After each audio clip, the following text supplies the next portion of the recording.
Hey everybody, welcome back. It's me, Dr. Cobb. I am going to talk this week, week 10, about healthcare services and what do medical social workers do and what are the different areas that you can work in and be a medical social worker.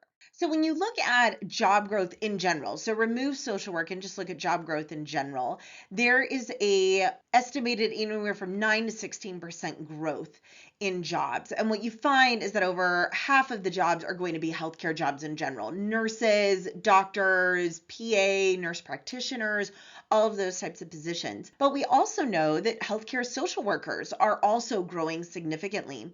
They project that job growth for medical social workers is going to be 12% from 2020 to 2030, which means that we're going to have a huge need. Even now, we have a lot of job openings here in Idaho. When you look at medical social work, the hospitals are often always hiring either part-time or float positions or PRN, which is as needed, or full-time social workers in many, many different types of medical departments. This also encompasses things like hospice social work. There's also a lot of good hospice social work jobs out there. And so this week, you'll actually watch a video, a social work spotlight in my course, at least, where I interview an individual who works in hospice. And so there's a lot of different varieties and areas you can work in. One thing that I like to show too is I think one of the misconceptions that a lot of people have about social work is it pays terribly. One of the first things many of my students say that their family says when they say, oh, I want to be a social worker is, oh, so you want to make $9 an hour for the rest of your life. Obviously there's a huge range, especially if you're working more like in a nonprofit.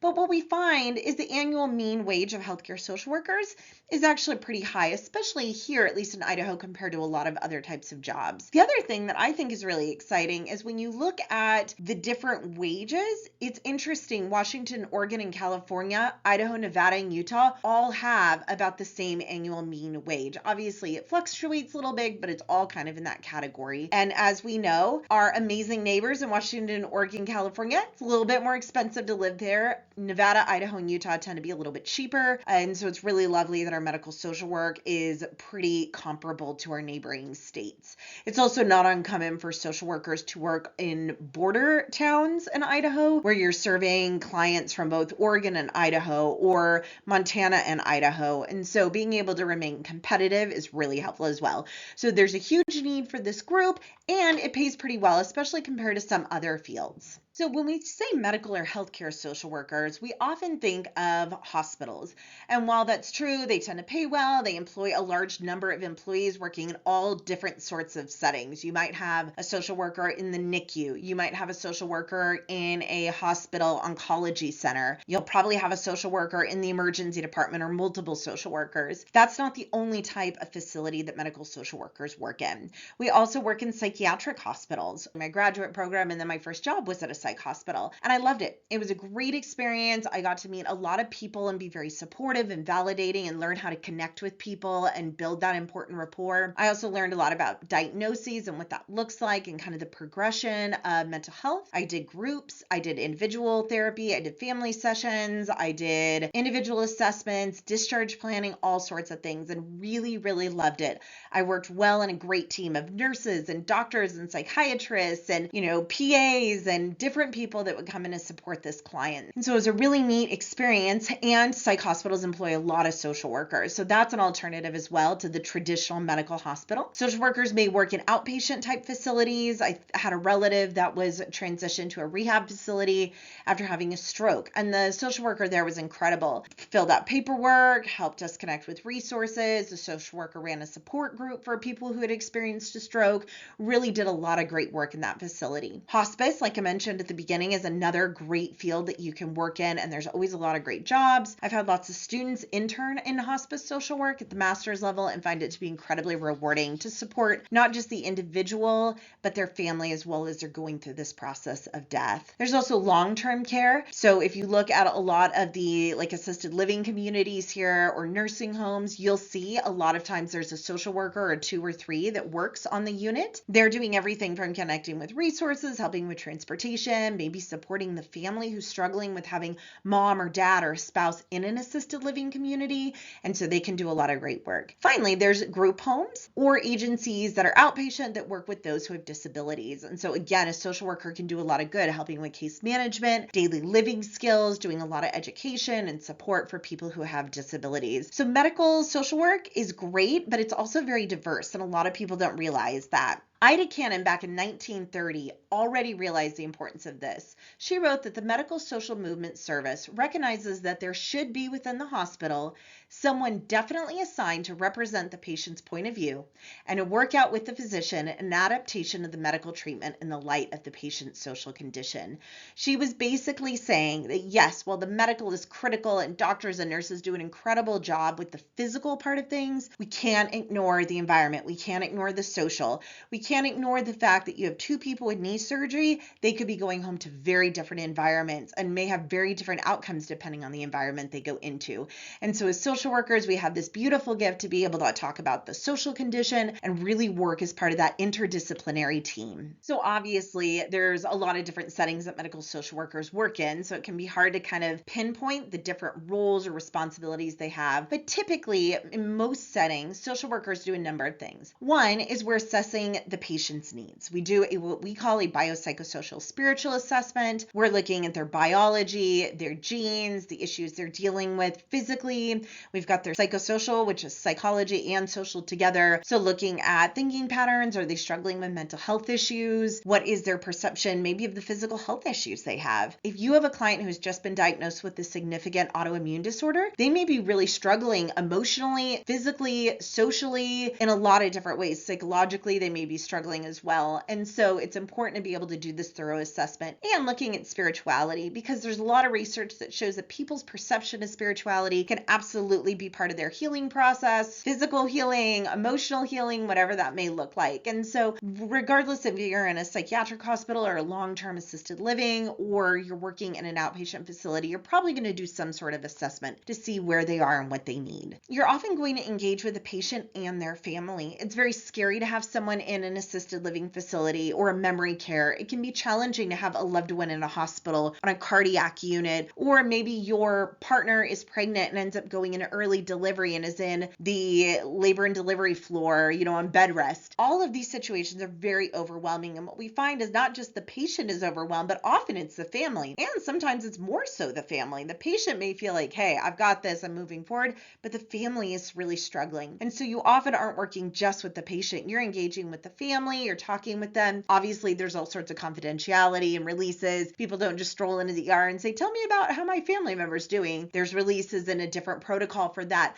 But if you're able to and your patient gives you permission, really, we are supporting their family as well. We might be connecting with financial resources, thinking about things like short-term disability, long-term disability, what that might look like. If they got hurt on the job, workers' compensation, seeing if you can support them with that process, vouchers, there's a lot of different things that you can do. We also create discharge plans. So there's a lot of different ways that we can discharge individuals. We might discharge them to a less acute facility. So maybe they've been in the ICU, then they've been moved out, and now they're ready not to go home, but they don't necessarily need that high level of acuity. So you might help discharge them to a less acute care facility. You're going to work with the nurses, you're going to work with the doctors, or if they're in a setting, you may, like when I was at the psychiatric hospital, our discharge plans were what happens after you leave here. We would help them set up appointments. We would coordinate transportation to get them home. We would see if we could connect them with a support network of people that could help out. So discharge planning is really important. And one thing we talk a lot about in the medical field is this idea of continuum of care, that we don't want people fragmented. We don't want them just to show up and they'd be like, hey, you're discharged. We left you in a wheelchair in the parking lot, right? We want to be able to work with the medical staff. We want to be able to work with maybe the people in a less acute care facility, whatever that is. We really want to be that coordinator to make sure that people are supported from the beginning, kind of transitioning out into their future. We also do a lot of individual, group, or family counseling and case management paperwork. So not just looking at the kind of therapeutic element of things, but also making sure that people's hierarchical needs are met. We will talk about Maslow in a few weeks when it talks to assessing and prioritizing needs, but medical social workers are also thinking, what is the person's physiological needs? What are their safety needs? What are their love and sense of belonging needs when they go home? So we're really thinking about their different needs needs and helping them achieve and meet those needs, whether it's in the medical facility or after they leave. Okay, another area that we do is we advocate for patient rights. According to the American Medical Association, patients do have a number of rights. The right to courtesy, respect, dignity, and attention to their needs. The right to information about the benefits, risks, and costs of treatment and alternatives. You can't just say, hey, we're going to do this procedure, you need to be happy with it, right? They're going to say, we're going to do it. Here are the risks, here are the benefits, here's why we think you need to do it. But patients have the right to know what those alternatives are and know what the risks and benefits are. The right to ask questions about their status and treatment plan, the right to make decisions regarding their own care, the right to confidentiality. Again, even with family, if you don't have a release, if you don't have permission from the client, you can't just tell anybody that calls. They have the right to obtain copies of their medical records, the right to a second opinion, the right to be advised of any conflicts of interest that their physician may have, and the right to continuity of care, right, that continuum of care, and sufficient notice and assistance when alternative care arrangements are needed. And so because patients have all these rights, one of our jobs is to speak up for patients and help advocate for them. And a lot of times I think it's important to remember that like the medical community isn't bad, and it's not that they don't care about patients. They absolutely do. I've worked with incredible nurses and doctors and healthcare providers over my career. However, they have a different focus. Sometimes they're working on the body and they're looking at the physical needs. And so, if a client is needing something, being able to go and say, hey, doctor, thank you for all the great work you did. Just letting you know, this patient is also requesting this, or they seemed really confused. Is there someone that could go over the risks and benefits one more time with them? Just helping advocate for them, not in a defensive way, but really in this very nice collaborative way to make sure that everyone who is helping this patient is really working together to provide the best care. So now let's look at two scenarios. The first one is scenario one. John is a 78-year-old white male who is currently in the hospital after a fall. He is alone in his room. When you go to meet with him, he shares how frustrated he is. No one's telling me anything. I'm not sure if I'm supposed to have surgery on my right knee or not. The nurses keep taking my blood pressure and leaving the room, and I have no idea where the doctor is. I feel like everyone keeps dismissing me when I ask if I'm going to have surgery, if they're sending me home. Plus, when the paramedics loaded me into the ambulance earlier, I forgot to grab my glasses, so I can't read anything. So this is John. Thinking about this client being in a hospital, how might you advocate for him as a healthcare social worker? And what steps could you take to support him and help him get his needs met? I'm going to give you a minute to think.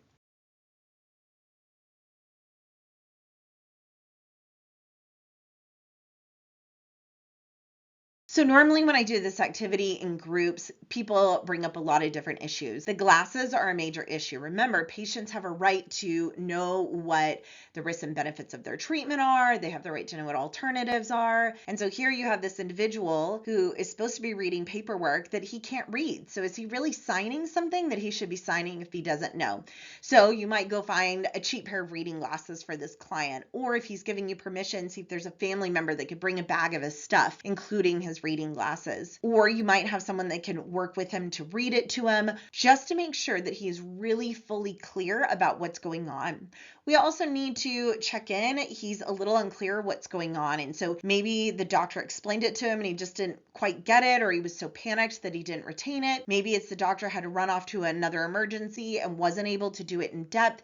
And so, but maybe there's a great nurse practitioner on the unit who absolutely is familiar, or a surgeon who can also come in and talk with this client. And again, that might just be running up and saying like, hey, I know you're super busy. Patient in this room is dealing with this. Can you come chat with them one more time? So you're thinking of his glasses. You're thinking about the fact that he's confused and doesn't know what to do. He's also talking about being alone.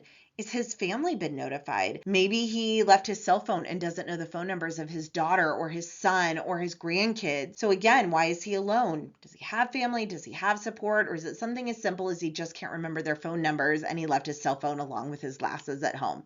So there's a lot of different areas that you can go. Again, people rarely come to us with a neat, tidy little checklist. Instead, it's our job to look at their needs, talk with them, work with them to see how we can advocate for them and support them directly. Okay, second scenario. Maria is a 23-year-old Hispanic female. She speaks Spanish and her English appears to be very limited. She's in the hospital due to a miscarriage and needs to have a D&C. One of the nurses pulls you aside and whispers that she's concerned that Maria may not fully understand what the doctor is saying when he's explaining the benefits and risks of the procedure. You are also concerned because Maria is by herself and will need someone to drive her home after the procedure. Again, take a moment to think. How might you advocate for this patient as a healthcare social worker? And what steps could you take to support her and help her get her needs met?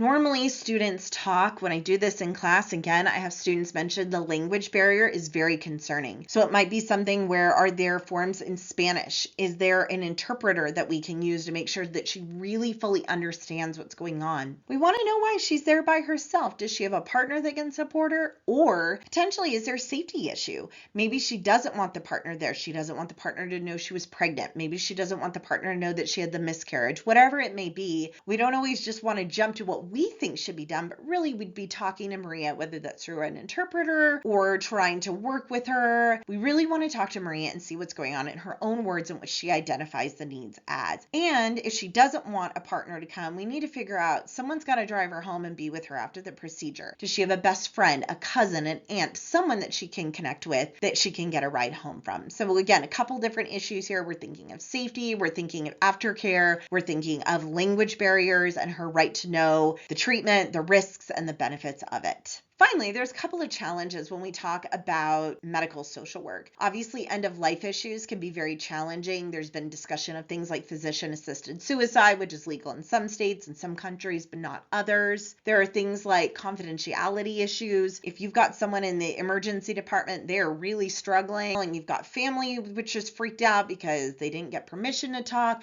right? There's some confidentiality issues that we have to negotiate as well. There are things like competency issues.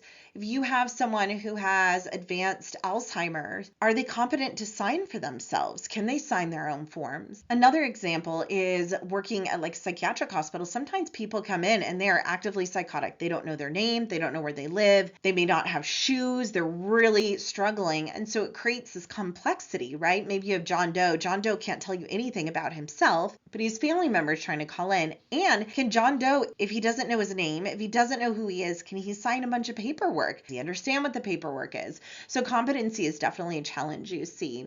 There's the legality of choices. So we know that in the news, there's been a changing landscape when it comes to things like with physician-assisted suicide, other issues like abortion. And so understanding the legality of choices and what that means for social workers in each state, and follow-up services. What happens if someone says, no, I don't want any follow-up. I'm going to go home by myself. I'm going to go AMA, against medical advice. I don't care. I'll be fine. Do you send a police officer to the house? Do you force them to stay at the hospital, or do you let them go? And so sometimes that can be a challenge as well. When people say, nope, I don't want counseling. Nope.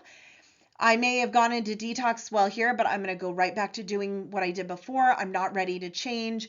And so giving people that autonomy, that self-determination to say, okay, like I will give you the information. I'm going to support you. We're here. Ultimately, you have some control and choice in how you handle the next steps in your process. So again, for my students, make sure you're reading chapter 9 this week, reviewing the material and completing the quiz. Do your discussion board, keep track in those service learning hours. And here are my references. Thanks so much.